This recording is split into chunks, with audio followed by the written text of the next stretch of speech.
Você já sentiu um frio na barriga ao ouvir esse som? O som de início do PlayStation 1 não era só para ser épico. Ele tinha uma função secreta que pouca gente conhecia. Ele foi criado para testar o hardware. Se o som saísse limpo, o leitor de disco estava ok. Se ele travasse, o problema era físico.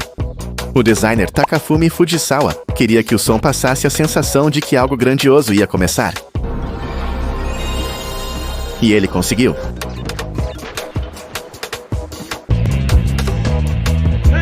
Qual jogo mais marcou sua infância no PS1? Comenta aí e já segue o save antigo para mais nostalgia.